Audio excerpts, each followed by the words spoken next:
Kia ora, Helen Brahms here, coming to you live from Surprise in Arizona. Hope you're having a super fantastic sparkling day. Welcome to Before the Dirt Nap podcast number 1734. 40 years ago today. Wow. Yeah. It's been a lot of memories coming up lately because of that. But before I get started, you'll notice that Zeffie's missing. She's not even on the floor behind me.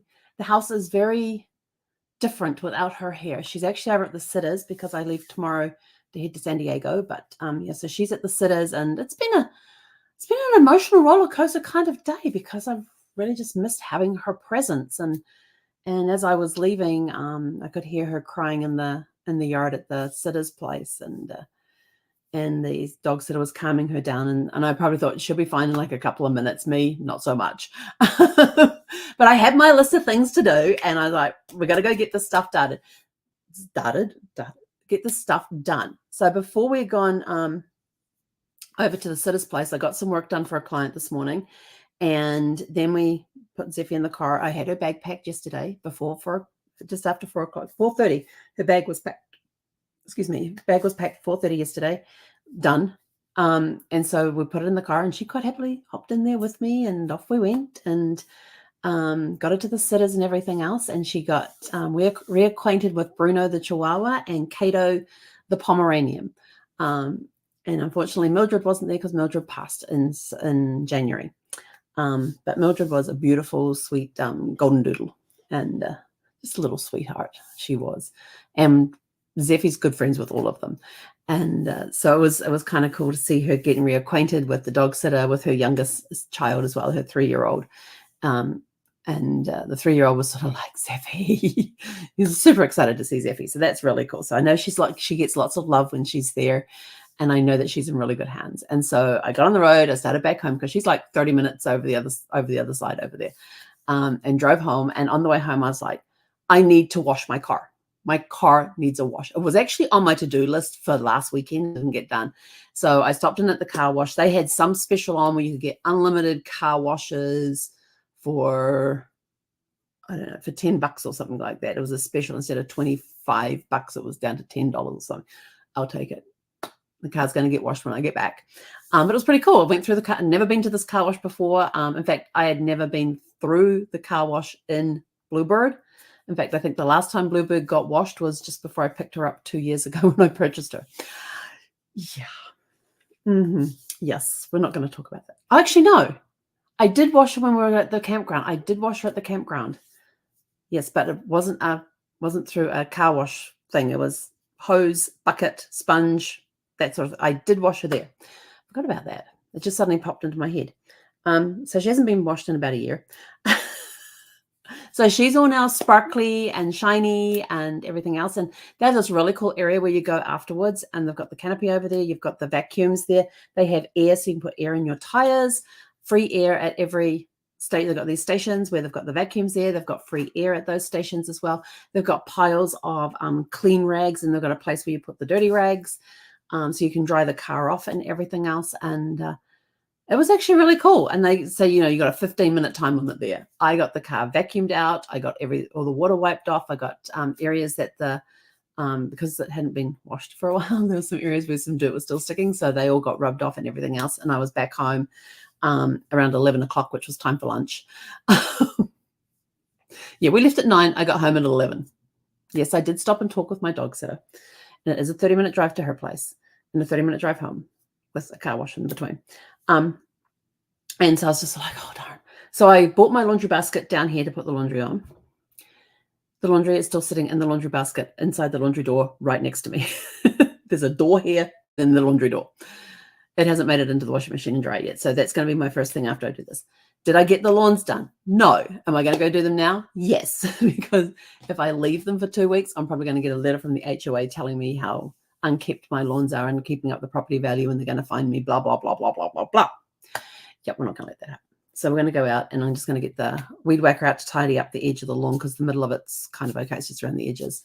And then I will weed whack the weeds that are down that side of the house. That side's weed free right now. And I do have the weed killer. I haven't mixed it up or anything, but I don't want to leave any mixed up. I guess I could just go out there and just pump it until it runs out. I guess I could do that. Yeah, probably would be a good idea. So that'll probably take me about an hour. I still have my quinoa to cook, although last night I did prep. I made a chocolate chia seed pudding, and I had a little taste of it this morning. It was really good. And it's still there. I just took a teaspoonful out and then mixed it all up and everything else. So it's just sitting there ready to put. And I've got my meal prep things ready to put food into them for my snacks and my meals along on the drive.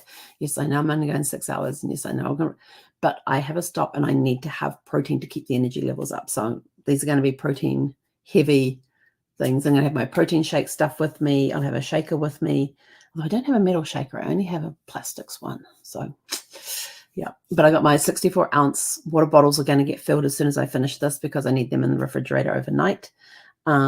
And my cooler is going to get plugged in as soon as I finish. So as soon as I finish here, I'm plugging in the cooler. I'm cooking quinoa. I'm running outside doing lawns and stuff, but then the quinoa is only going to take like about 8 minutes in there. But then I got to let it sit for 10 minutes, naturally released for 10 minutes. So I'll have to figure that one out. Apparently I'm giving the thumbs up for everything. Well, let's just give thumbs up for everything. There we go. So we are, and I haven't even started packing.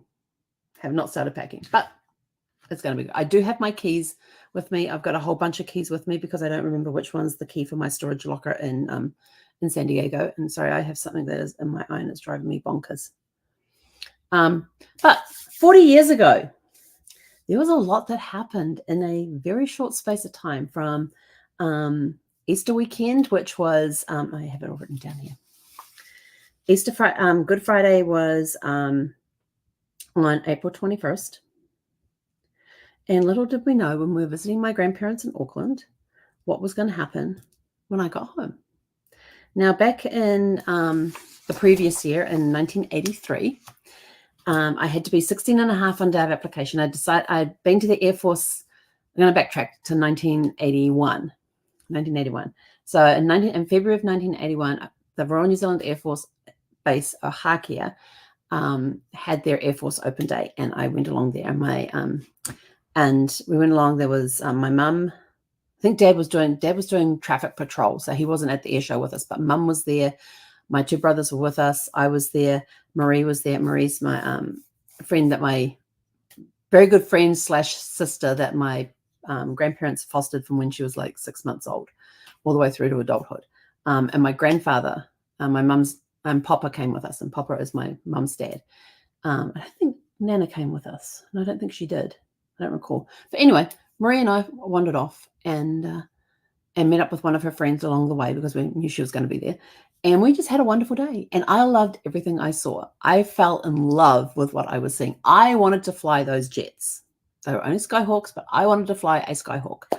And so I'm looking, I even took some of the brochures and took them home with me and was reading them. And they kept talking about men flying. And I'm like, why are men only flying? So I actually wrote a letter to the Royal New Zealand Air Force asking them why women could not be pilots in the Air Force. And they wrote me back this very nice letter, but there's one sentence in there that I will never forget. And I wish I still had the letter, but there's one sentence in there that I will never forget. And it said, there are some things we have to limit the women in. Now, before you go getting all up in airs and blah, blah, blah, blah, blah, this was 1983. This was 41 years ago. But I found out that I had to be 16 and a half on day of application. So I started doing research on what I had to do to apply so that when I turned 16 and a half, now remember, my birthday's in December, so we're talking around June, July.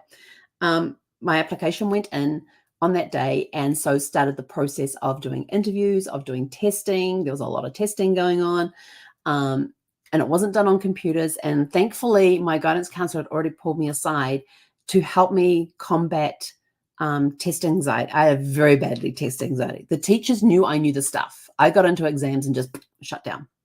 Couldn't remember a thing. Yet the teachers knew that I knew the material. So they had to figure out a way. So what it was is I had to sit there with the exam paper in my hand, my pencil up here. I was not allowed to pick up my pencil. I actually had to sit on my hands for a bit and read everything from cover to cover in the exam booklets. Now, our exams in New Zealand are not all multiple choice. There's multiple choice, there's short answer, there's long answer. There's even, if you're doing mathematics, you actually have to write out the whole equation. You can't just tell them what the answer is. You know, there was no, yeah. And it was all done in booklet. They were done in booklets, and whatever space was in the booklet, that's what you had to do with. And so I had to sit there. I had to read the booklet cover to cover and not even think about the answers, just seeing what the questions were. And so then the second time through, I would answer the questions in my head. I wouldn't look at whatever, if there were multiple choice, I did not look to see what the multiple choice answers were, but just to start answering the questions in my head. And then the third time, I could pick up the pencil and start writing out my answers in there. And that helped me start passing exams like crazy. It was just a way of getting through the test anxiety. So thankfully, my guidance counselor figured out what the problem was and had given me this to work on, because when it came to doing testing for the Royal New Zealand Air Force, there was lots of different testing. There was written tests, there was short answer tests, there were multiple choice tests, all of this sort of stuff. And because and it was all done on paper back then. Now it's probably all done on computer, which totally screws up my my way of doing exams now. And so I went through and I got very high marks in my exams and stuff that I had to do for on my application. So then I found out in November, and my guidance counselor kept telling me, he goes, "What's your backup plan?" I said, "I don't need a backup plan." And he's like, "Helen, you're going to need a backup plan. What if you don't get into the Air Force? What are you going to do?" I said, "Well, that's not even an option. You know, I'm 16 at the time, right?" I said, "That's not an option because I am going to get into the Air Force, so I don't need to have a backup plan." And he's asking me this in front of a class. Okay, he's asking me this in front of us, and I was adamant I was getting in the Air Force. I knew I was going to get in the Air Force. I had already done all the interviews. I had aced all the tests. I had passed the medical with flying colors and everything else. And I knew I was going to get in the Air Force. There was absolutely no doubt. There was zero doubt in my mind that I was going to be joining the Air Force. Zero. And he was insistent on finding out what my backup plan was. And I didn't have one. And I kept telling him, I don't need one. I don't need a backup plan. This is what's going to happen. The really cool part is that a few weeks later, he had to come and he pulled me out of class and tell me that he had gotten a call from the recruiting officer and the Royal New Zealand Air Force recruiting officer, who had actually been to the school and a presentation and all of that as well. And I really liked him. His name was Kip. And he was really cool. He was a warrant officer, and it wasn't until I'd come off recruit course we actually stopped in to see him at the recruiting office and stuff. And I was calling him, sir. He says, "Look," he says, "we've been Kip since day one." No. He says, "If we were on base and there were other people around, then yes." He says, "We're just here in my office. It's still Kip." So Kip was awesome. And he called the guidance. I don't know why he called the guidance, but I guess because I was at school. So he calls the guidance counselor, tells him to come and tell me. And so the guidance counselor comes and pulls me out of the class and told me, "I just got a call from warrant officer, blah, blah, blah, blah." And I knew that was the recruiting officer. I go, "Yep." And he said to tell you that congratulations, you've been accepted into the Royal New Zealand Air Force. And I'm just inside going, yes, because I knew it was going to happen. He says, "But the only thing is they don't know which intake next year you will be on, because they've got, recruit courses throughout the year. They don't know which one I'm going to be on." So I did not get on the one. They told me straight out I wasn't going to be on the January course, which would have been really funny, because years later when I was working for Data General, one of the computer engineers, the hardware engineers that we had, we were at a conference, and he's wearing a t-shirt, and on the back it had R184. So he was actually on the recruit course that I did not get on because of when I had been selected to join. And so he was actually on that course. I'm sort of like, "Oh my gosh, I recognize that t-shirt." He looks at me and goes, "Stranger," says, "Yeah, but mine says R2. So we knew we went on that one, and I would get a letter of notification with all the details on the one that I was going to be on for next year, but it would not be January. It might be the May intake, or it could be the one after that. They weren't sure. So they had an intake in January. So fast forward to April 21st, where it's Good Friday. We're up in Auckland at my dad's parents' place, and having a great weekend with everybody. And my grandmother was super excited because she already knew that I'd been accepted, and she was asking me, "When are you going?" I said, "I don't know." I said, "I'm just staying in school until they tell me otherwise." And so now Easter weekend in New Zealand at that time for schools, we got the Friday off, we got the Monday off, and we got the Tuesday off. So we actually had a 5-day weekend for Easter. But we actually had a 6-day weekend that week, because Wednesday was Anzac Day, the 25th. So here's what happened. So we go up to Auckland. We have a phenomenal time up in Auckland with my grandparents and my cousins and my aunts and uncles and all of Dad's family's up there. So we had a great time up there with them. While we were up there, my grandmother says to me, she says, Helen, I need you to try on my uniform. I'm like, your what? She says, my uniform. Now, my grandmother was in the Women's Auxiliary Air Force, known as the WAFs, back in World War II. And she had her uniform there. She had just gotten it back from the Museum of Transportation and Technology, otherwise known as MOTAT in New Zealand, where it had been on display because she was donating it to the Royal New Zealand Air Force Museum. And I'm sort of like, cool, can I see it? And then she says, yeah, come on through. So she took me in to show me her this uniform. I was like, oh, this is really cool. Then she gets me to put it on to see if it would fit. And so I did put it on. And I did put it on. And here I am wearing my grandmother's Air Force uniform. And that's my grandmother on my dad's. This is my dad's parents. And so that was them back out in the backyard at her place in 1984. And it was a very, very special weekend that weekend. So that's me wearing my grandmother's Women's Auxiliary Air Force uniform, which is currently on display at the Royal New Zealand Air Force Museum in Christchurch. So I am super excited about that. And next time I go back down, I'm running down to Christchurch and go visit the museum so I can go see the display there with my grandmother. She's also got a tapestry that she, a cross-stitch thing that she did with the Royal New Zealand emblem on it, which you can see on the hat there. You can see the badge. She's got it with that on it, and it's got her dates of service in there from the years that she was in the Women's Auxiliary Air Force. And so that's on display down there as well. So that's my dad's parents with me. Yep. And then we get home. So we got home on, I think it was Monday when we got home.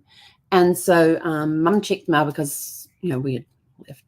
I don't even remember what day we went up. I just knew that we were up there by Good Friday, so we may have left on Thursday. But in the mailbox, there was a letter from the Royal New Zealand Air Force to state that I was on the May 1st intake, known as R284 recruit course, number 2 of 1984.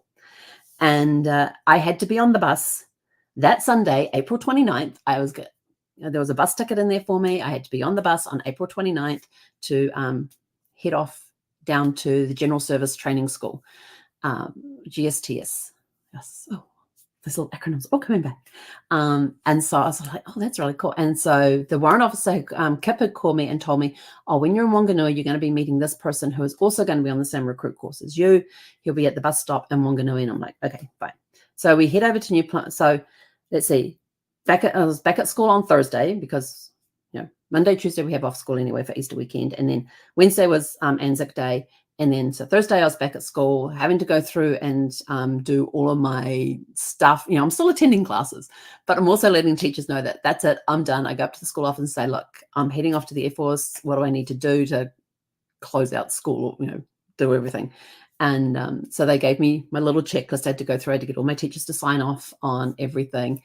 And the Friday was my last day at school. And that was April 27th. And I went to school that day. And as a 7th former, now back in New Zealand, we had forms. We had primary stuff. And then once we hit middle school or intermediate through to high school, we had Form 1 and Form 2 at intermediate or middle school. Then it was Form 3 through 7 at high school. Now they do years. I think, yeah. So I would have been equivalent to what's now year 13. Yes, we attend school for 13 years in New Zealand. But then we also have 3-year degrees. We don't have 4-year degrees. So I was in my last year of high school anyway. So I was in the 7th form. Now, as a 7th former, there was only a handful of us. There was like maybe, I think 20 of us at the beginning of the year, maybe. I'd have to go pull the yearbook out and have a look. Actually, I'd have to pull out my brother's yearbook because I don't actually have a yearbook from that year. And so we would help mentor the 3rd formers or whatever year that was. We would help mentor them. And I actually had the special eds class, which I absolutely loved. I had their timetable. I knew when their classes were together. I would go sit in the back of the class. I would become like a teacher's aide. This is when I had free periods. I would go and sit in the back of the class. I would assist the teacher with whatever was needed. I got to know these kids. They were phenomenal kids. They just had some learning disabilities. But they were just absolutely amazing kids. Absolutely loved them. And so I knew they were having English. And so I was starting to walk over to where their classroom was. And they were leaning out the window going, no, go away, go away, go away. So the teacher had to come out and says, look, they're preparing a surprise for you. Can you come back in like 20 minutes? I said, sure. So I went back to the 7th form common room that we had. And 20 minutes later, I walked over to the classroom and I was allowed. And the kids were all sitting there. They're all looking very proud of themselves and everything else. And they had all made me, and I still have them to this day, they had all made me handmade cards. They had handmade cards for me, each and every one of them. And one of the kids there actually was not able to write. He had trouble reading and writing. But and on his card, it has where the teacher had printed everything out, and he had copied everything that she had put on there. So he had actually written filled out, written the card in that for me too. So that was a very, those cards are still very special. I still have those cards. And then they gave me this packet of buttered toffee Brazil nuts, which were amazing. And so I got to munch on them on the bus. So then that was Friday. And so I got everything signed off at school, got my leaving certificate, which is a little piece of paper that said that I was cleared to leave school and all of that sort of thing. Saturday, I packed. And then Sunday, we got up early and we headed off to New Plymouth to go and get on the bus. And my brothers didn't really want to come, and they're younger than me. And so my mum and dad bribed them, saying, once we see Helen off on the bus, we're going to go out for breakfast, which never happens in our house. And so the boys were sort of like, well, are we done yet? Can we go have breakfast now? They're like this at the bus station. Can we go have breakfast now? But I got on the bus and sat next to this nice lady, and I was by the window, so I was able to watch all the scenery and everything else, and drove down, got to Wanganui, met Tom in Wanganui, and we sat and had a cup of tea together while waiting for the bus, because we had like a 30 minutes layover in Wanganui.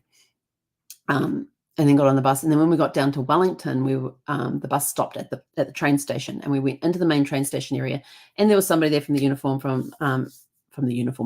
Royal New Zealand Air Force there to greet us and took us out. And he was one of the drivers. That was one of their jobs, just driving around, picking up people. And so put us in the van, and off we went to Shelley Bay, which was the Air Force base there in Wellington. And it was in a great location. We go down this windy road. It was a really cool base. It's no longer a base anymore. I think Peter Jackson's now bought it. I think he bought it because he wanted to restore it or something, because they wanted the Wellington Council, I think it was, wanted to put up all these apartments and everything else, and somebody went, no. So Peter Jackson's now bought it, and he's got some plans for it that he's going to utilize it. That will benefit the community, which is kind of cool. But anyway, so the guys stay at Shelley Bay. That's where the guys' barracks were. And so we dropped the guys off first, and then there was 3 of us girls left in the van, and there was Maria and Leanne. And so the 3 of us drove over to Worcester Bay, which is where the women's barracks were. And so we got taken in there. We got into this big room. It was this big common room area. And so we sat there and got to know each other, had dinner, and all that sort of stuff was all taken care of for us. Got up the next morning, got breakfast, and then we were told what time we're going to get picked up. We got picked up, went back over to Shelley Bay, picked up the guys, went out to Wellington Airport, which is where the base had a hangar out there for the flights for the Air Force. And we got put on, it was an Andover. That's right, it was an Andover, because we walked up through the back ramp of the Andover, and all the seats were facing the rear of the plane. And I thought, well, this is really cool. And so sat down in these seats, and I tell you, taking off while facing backwards is a really cool experience. It was awesome. But when you came into land, that was an awesome experience too. So we're just all in regular seats, but we're facing the back of the plane. And we get down to Woodburn, the Royal New Zealand Air Force Woodburn, and it also shares the runway with the Blenheim Airport. And we get off the plane there, and we're all milling. There's all these people milling around, because everybody that was on the plane is going to the General Service Training School. And we're all milling around on that. We're standing with jackets, our hands in our pockets, and this sort of thing. Because it's May, it's autumn, so it's getting a little cooler. And all of a sudden we hear this voice, get those hands out of your pockets. And we're sort of like, what the heck? And all of a sudden there's this, we had the flight sergeant first, and then the corporals. But anyway, they got us to form into a flight, and then, we're just going off the plane. We knew nothing. Well, some people did, because they've been part of the ROTC. And so they got us into a loose form flight. They marched us through the entire base, across the main road into the school area where it was, put us into the common room there. And then came in and separated us up into our barracks, got taken over to our barracks, and our names were already up on the closets. We had these bed spaces, which had a bed, a dresser, and a closet, and a bookcase. We had a bedside lamp. Mine caught fire later on. So we're now on Monday the 30th of, Monday the 30th of April. We're now on that. And yeah, there's a whole story about, but that doesn't take place till like week 13. We're on a 13-week basic training recruit. It's called in New Zealand, we call it recruit course. Over here, you've got boot camp, you've got basic training. That's basically what we were doing. So my beds, there was a bed here when we walked in the door and a bed here. Sonia was in this one. Jenny was in this one. Tracy was in this one. I was in this one. Then there was a wall partition, and then there was 4 beds the other side of that, and then another partition and 4 beds. And we had 12 girls in that dorm that was meant to sleep 16. 12. So we started getting to know each other and everything else, and just I want to tell you this, recruit course, it was so much fun. At the time, I kept going. There was times I was going through this thing. I'm like, what the hell have I gotten myself into? I don't want to be here. I want to go home. And because I was under the age of 18, I was an Air Force cadet youth. So the little brackets with the Y after my rank on any paperwork. I had to make sure I put that in there. But then on the 1st of May, we got up. Of course, we're having to get dressed in civic clothes. We've got no uniform at this point. We got marched everywhere. Marched over to breakfast, marched over to lunch, marched over to dinner. So we get marched over to breakfast. After breakfast, they have us line up. Then they take us over to then they took us back to the school, where we then had to go into the room one by one, and we got sworn in on May the 1st. We had to swear, raise our right hand, one hand on the Bible, raise the right hand, and swear ourselves into service to the Queen, because it's Royal New Zealand Air Force, and to the country, to Queen and country. And then after that, we were taken over to supply, where we had to pick up our uniforms. And it kind of is like what you see on TV in the movies, where you just basically go down this walkway and you get your measurements taken, handed stuff, and then you get the big duffel bag. I still have my bags. That's one thing. I still have my bags that I was issued on day one, on May 1st. So those bags are, 40 years old. We got given a square one with a handle on top, and then we got given the round duffel bag. And so we had to put all of our uniforms into that. We then got marched back over to barracks. We got shown how they had to be put into our closets. We got told we had to name them and everything else. So one of the things they told us to bring was like naming tape and thread and needles, threads, and naming tape and markers and that sort of thing, so we could mark up our uniforms and stuff. And then after that, and then we went to lunch, and then after that we had to go, and we had to stand at one end of the base hospital. They had these 2 doors open. We're going to this room. There's like about 6 beds there. They had us laying on the beds, and then they wanted to take blood, one from the left, one from the right. And I'm like, why would they want to take one from the left and one from the right? And later on, when I was talking to my mum, I said, why? Because my mum used to be a nurse. I said, why? She's like, I have no idea. She says, it's not like you have 2 separate, it's not like you have a circuitry system on one side and another one on the other side. So, but anyway, they took blood, but they couldn't get it out of my left arm, not a problem. And by this stage, I actually had a fear of needles as well. So I'm not looking at what they're doing. I'm just feeling what they're doing. So the left one, in, out, done. Right one, poke, poke, poke, poke, poke, can't find it. So they then then the guy who was working on me had to call over one of the corporals to come over. They couldn't find it either, find my veins on my right arm. So then they turned and went on the back of my hand. They had to go on that way. And they said, if we can't find a vein on the back of your hand, we're going for your ankle. And I'm like, what if you can't find one on my ankle? And I says, can't you just take it all out of the left side? But for whatever reason, they had to take it from the right and the left and the right. Don't ask me why. Then once that was done, we then had to walk down this long corridor to this room where we were given a little sugar cube, which was your polio vaccination. We were given our tuberculosis vaccination. We were given tetanus shots and whatever other things that they had in there. Now, TB I shouldn't have had anyway, because I already had it twice.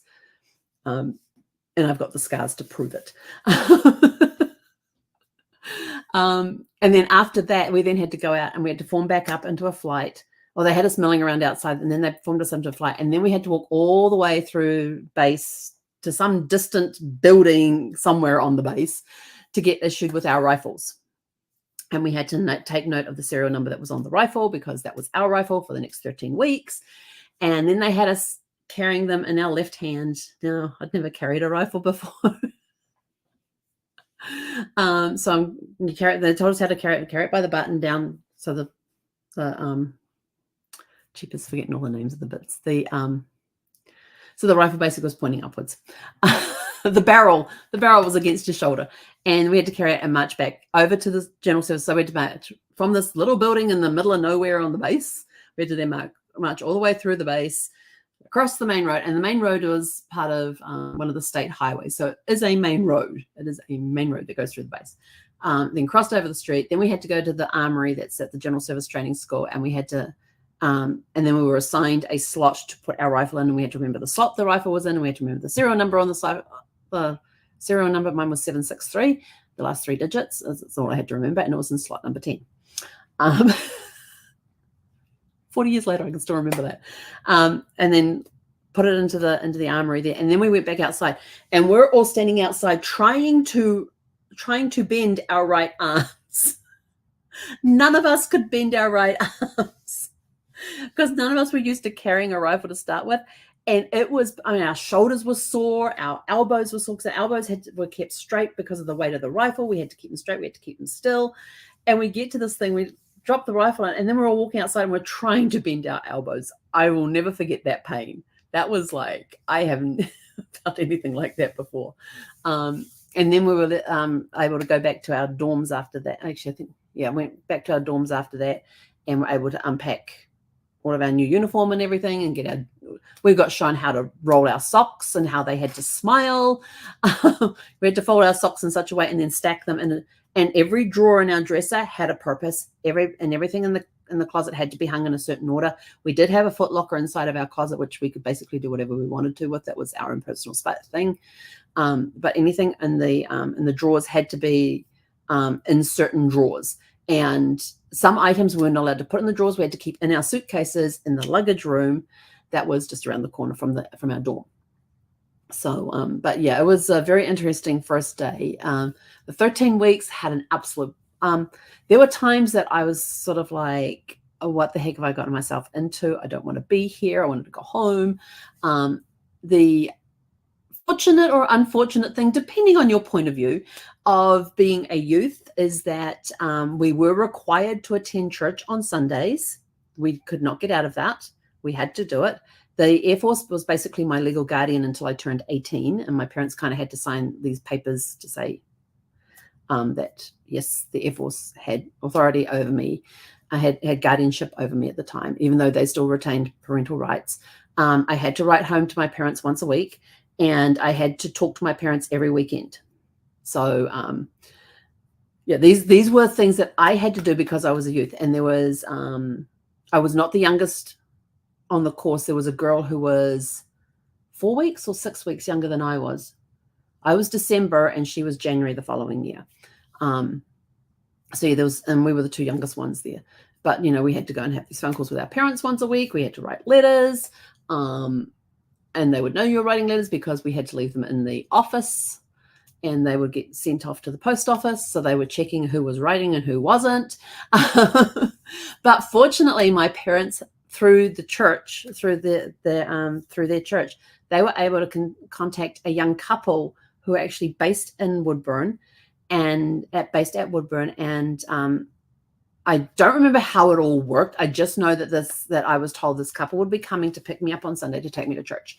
And they actually had permission to take me from the base. I did not have to attend church on base, but they had permission to take me from the base for the day. I had a time that they picked me up, and they had a time that I had to drop me back off again. And then I went to church with them. I went home with them. They were in one of the Air Force houses on base, and they gave me lunch, and then we spent the afternoon together, and then they would drop me back off in time I had to be back in time for dinner. But that was my day pass. Every Sunday I got to go and spend time with this young couple. And they were such an awesome couple. I can still remember what they looked like. And she had degrees up the wazoo in music, and she was a piano teacher and with degrees up the wazoo on anything to do with music. She had a degree in it. But they were a really cool young couple. And I actually went back and visited them. I did this trip where I went down to Invercargill for a bit, and then I went up, stopped off at Blenheim, spent a weekend with them. I got really, really sick while I was staying with them. And she was 6 months pregnant at the time with their first child. So they were newlyweds when they first met me. And when I went back a couple of years later, she was pregnant with their first child. So I was excited about that, but annoyed that I didn't get to go to church with them the next morning because I was just so sick on that visit. But I was well enough the next day to get on the transportation to go across to Wellington and then start the rest of my vacation thing. Go spend time with my great aunt and all of that sort of my grandfather's twin sister. So I got to go spend some time with her as I was wending my way up to visit my parents. That was methods to my madness. That was a good vacation. But I enjoyed my 13 weeks with them, and on I think it was hang on, this is when I didn't fit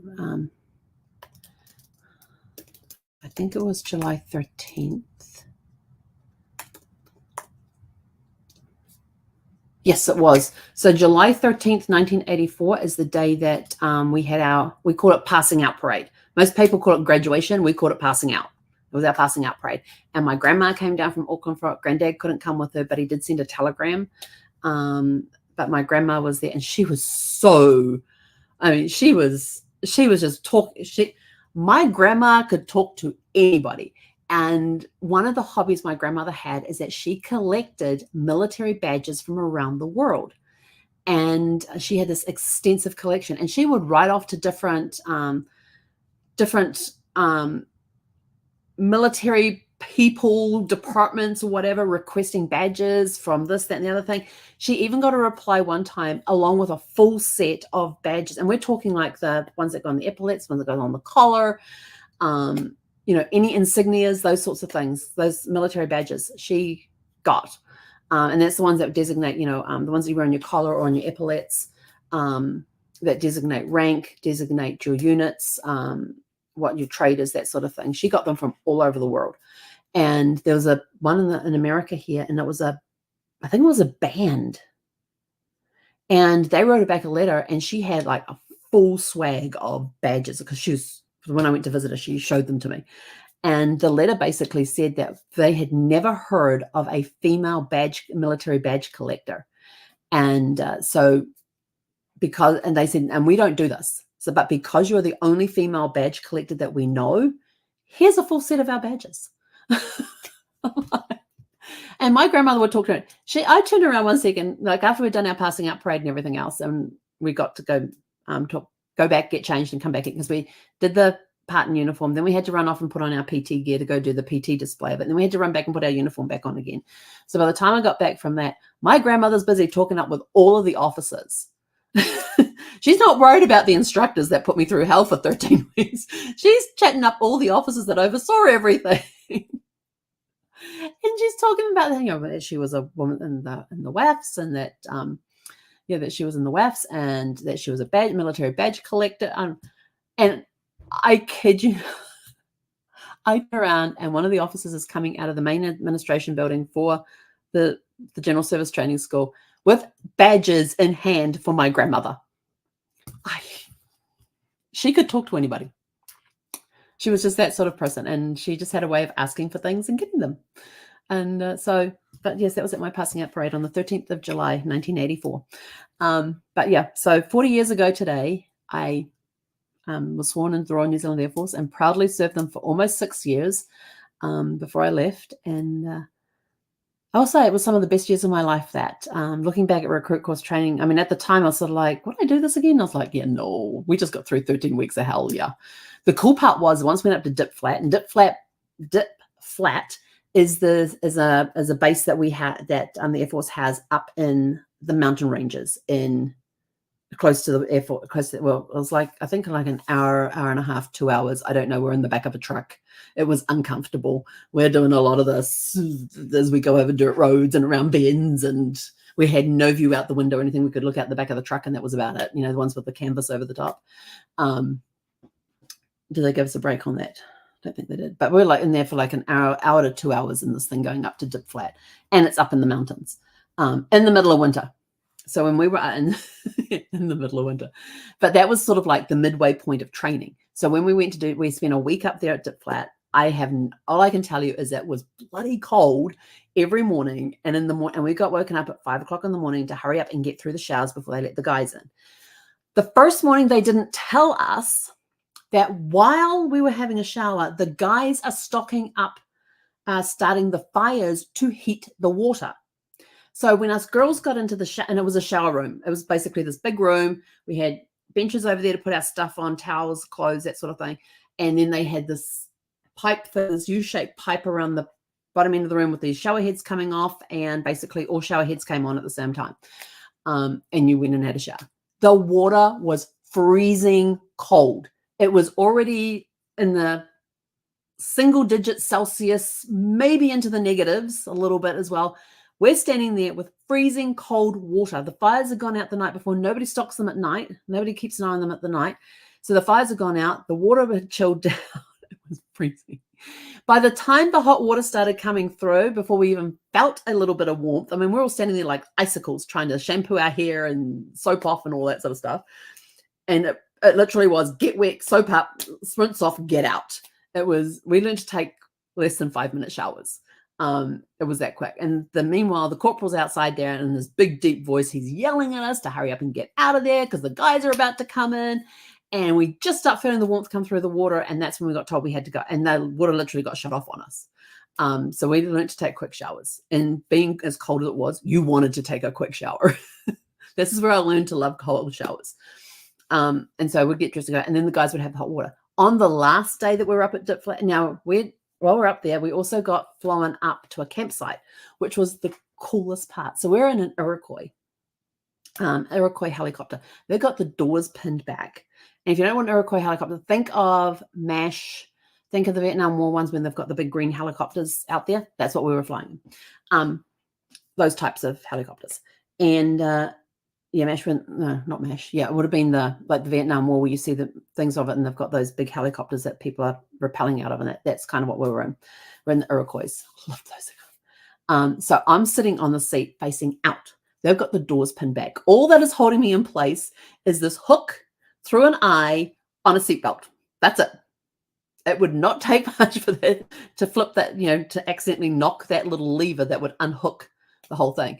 And I'm sitting there. I am loving it. We're going up the mountain, and we're doing this in the Iroquois as we go up. So we're looking at sky, and then we're looking at the trees. We're looking at sky. We're looking at the trees. It was awesome. I still remember that flight up there. And then we got up to where our campsite was going to be for the night.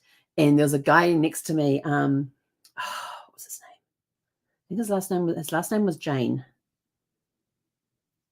His last name was Jane. And he looks at me and goes, "Ekins, are you doing okay?" And I'm going, "Yeah, this is awesome." And he just looks at me like, oh. I was loving this.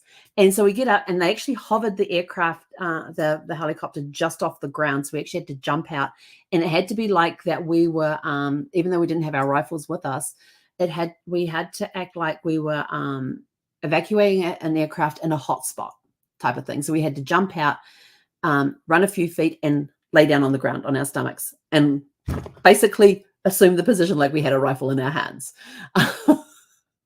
Until that, and then there was and the last person off had to dump out all of our packs, and then the helicopter took off. And once the helicopter was cleared, then we were able to get up, walk over, get our packs, and then we went and set up our camp. But we were close enough that we could see the snow on the mountaintops. I mean, it was not far up from us. That wouldn't have taken much probably would have taken us about 30 minutes to walk up there to the snow. So we're in these tents, and there's 2 people per tent, and I had Adrian was my tent mate. And the thing with me is I am warm-blooded, so I love the cold. I sleep very well in the cold. The problem is that Adrian was not. She is cold-blooded, so she wanted body warmth and wanted to share body warmth. So she would in her sleeping bag, and we're in our separate sleeping bags, but she would move over so that she could we could share body warmth and stuff. She would cook me. It got so hot, and at one point I wake up in the middle of the night and said, "You can't snuggle that close." And she's like, "Well, no, it's just I'm too hot." She goes, "Well, I'm freezing cold," and she was like, up, and we were back to back, and that's how she was trying to get warm. I was trying to cool off. So we kind of had a mismatch in that thing. But I mean, she's an awesome person. She really was. I mean, I have nothing bad to say about anybody on our recruit course. We had amazing people on that recruit course. In fact, in New Zealand, this past weekend in New Zealand, they actually had a 40th anniversary reunion and got together, and they're like posting pictures. We had a Facebook chat messenger group thing going, and they were posting pictures in there, and I'm like, I recognize you. Yep, I know you. And it's like, who the hell are you people? So yeah. Oh, and funny story. So go back to the Wanganui when I met up with Tom, who Kip had told me was going to be going on recruit course with me. So I meet up with Tom, and so I met up with him in Wanganui. Saw him throughout the training course, and that got to talk to him on and off and things like that. Fast forward, so that was 1984. Fast forward to 2010. Okay, October 2010. So that was in 1984 when we first met. And then after he left recruit course, I don't think I ever saw him again. It was just on recruit course I saw him. But anyway, so that was 1984. Fast forward to 2010.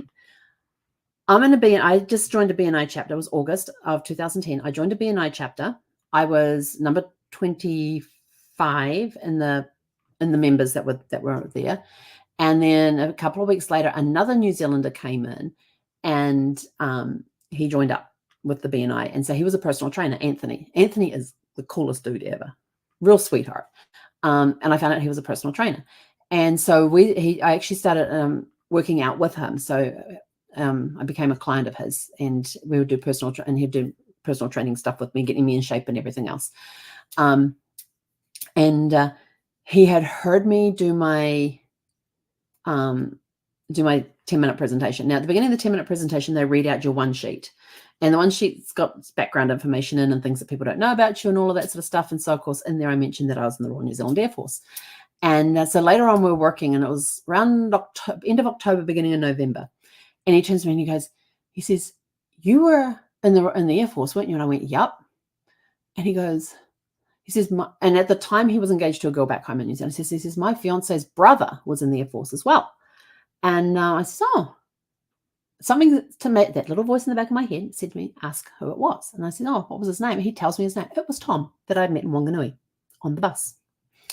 And so I told him this, and he's sort of like, oh, he says, really? I said, yeah. I said, we were on the same recruit course together. And he's like, no. I said, yeah. She's not going to have to remember. And I said, you tell him Eakins R284. And so he's like, so he goes home that evening. He calls his fiancée back in New Zealand and tells her the story. He then goes home in December for Christmas.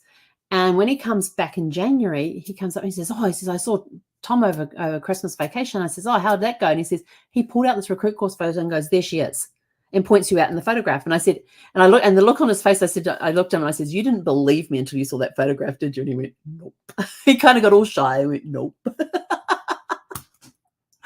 But it's the coolest story ever. So I met Tom in 1984. I didn't hear his name again until 2010, and was with a personal trainer in Los Angeles, of all places, where we're the only two New Zealanders in a group of 26 people in BNI. I mean, you do the math.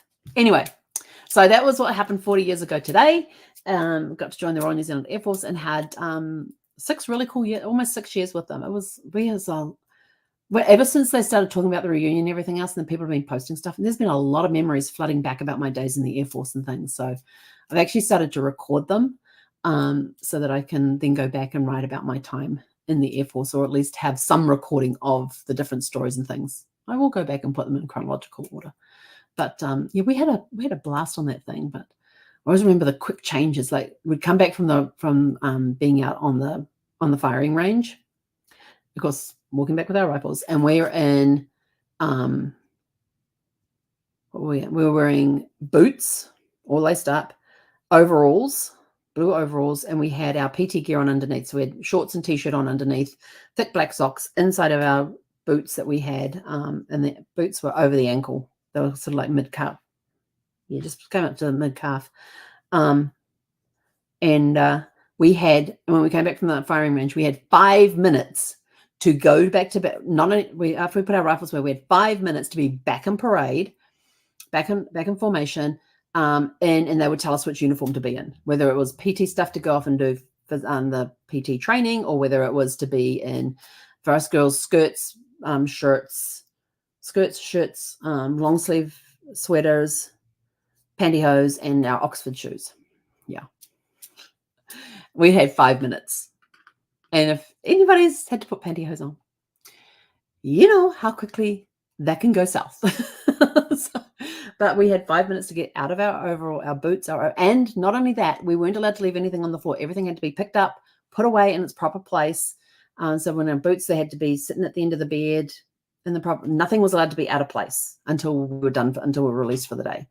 So even in getting changed and everything else, we still had to make sure our bed space was completely clean and tidy and everything else. And even if we had laundry, it was stuffed into the foot locker, so it couldn't be seen anywhere.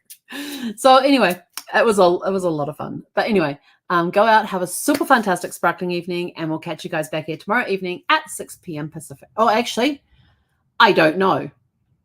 I will be on tomorrow evening, but it'll be from San Diego. I don't know what time it will be because I don't know what the schedule is for tomorrow night. Let's say the kids, it'll probably be around 8 o'clock Pacific time tomorrow night. I have a feeling that's what it's going to be the next few days, the next week anyway, around 6 p.m., 8 p.m. Pacific. So we're going to shoot for that, 8 p.m. Pacific. Have a super fantastic sparkling evening. Hek konera.